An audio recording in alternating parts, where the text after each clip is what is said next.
What's up, y'all? How are you? I hope everybody is well. This is a really quick message that I don't actually know where it's going, but it just came as a word on my spirit, and so I'm going to share it today, which is uh, learn when your lesson is over. Learn when your lesson is over.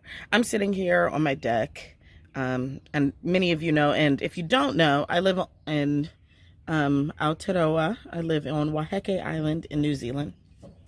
And I've been here in this house for a year, and I am packing up and moving. It's time for me to go. And there's going to be a follow-up lesson about intuition, a radical self-love lesson about listening to intuition, and walking in faith. And I'll probably put that on my Patreon account. So if you're not following me on Patreon, put it in your life, because I'm doing a lot of the stuff that I do here on Instagram. I'm doing over there, more in depth, more vulnerable, sharing more deeply. Anyway, back to what it was I wanted to say to you today. So when I first moved here, I didn't know why I was moving here, right? I didn't know why I was being called to live so removed and isolated from people. I often talk about I moved to an island off an island at the bottom of the world. And I did, but I didn't know why I was doing that at the time. I didn't know why I was being told to go there.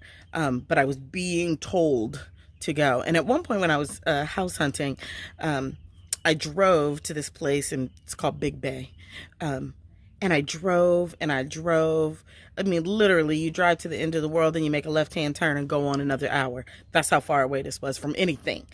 And I mean, it was also stunning because behind me is what Aotearoa looks like all over the land. And so I was driving here, and the more further I got, the more isolated it was. And I just burst into tears. I was like, why am I being told to go so far away from people? Why am I being told to leave in this way? And I didn't know why at that moment. Today I know. I know that I was being called to gather myself back to myself. I was being called to return to me. And that so much of my experience and validation in the world was about the work that I was doing and what I could give to somebody and what I could do elsewhere. And I was being told to stop doing and to start practicing being. And it is been a powerful, incredible lesson. But it's up now. I got that. I got that, and it's starting to manifest in my life that I got that. It's manifesting in the ways in which what I choose to take on and what I choose not to take on.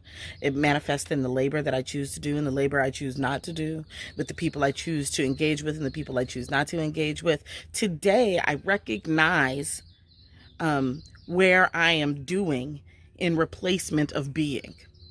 And so that was the lesson. That's why and the only way that the universe, God, spirit, whatever it is, radical self-love, that engine inside of us, the only way it could get me to stop doing, and to practice being, was to remove me from the space of doing. I had to be taken out of doing space and into being space. These trees, this ocean, it's not doing shit, it's being. It doesn't care about whether or not you think it's working hard enough, right? And so I had to get to that place. But that lesson is over. Now that I've returned to balance, I've been told to leave the island. And I was really sad. And then there was a part of me, it's beautiful here. There's a part of me that's like, I don't want to go. But the truth of the matter is that we are told sometimes when our lesson is over. And part of the problem that we're struggling with sometimes, y'all, is sometimes we are sitting in lessons when they're over. And then we wonder why we're suffering. And we're suffering because we actually got the lesson, but we're resistant to leave it. We're resistant to leave that moment because now we're comfortable in it, because now it's a thing we know, right? It's a discomfort we know rather than a discomfort we don't know. Or it's a comfort we know versus a discomfort we don't know.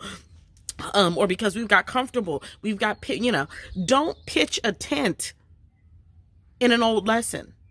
Don't set up house in an old lesson.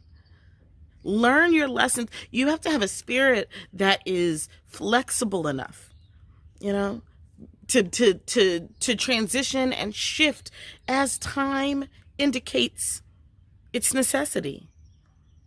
You know, birds build nests, but nests are transient. So if you want to fly, build your nest. But when that nest is over, when that lesson is done, you're going to have to pack up and be willing to fly to the next lesson. So that's my word for the day. Don't live in old lessons. Don't get stuck. Know when you are done with a lesson. And that comes from being in reflection, being in observation, being in internal inquiry, setting up systems of care for yourself that will tell you, oh, I'm done with this lesson. And then when you're done with that lesson, release it with love.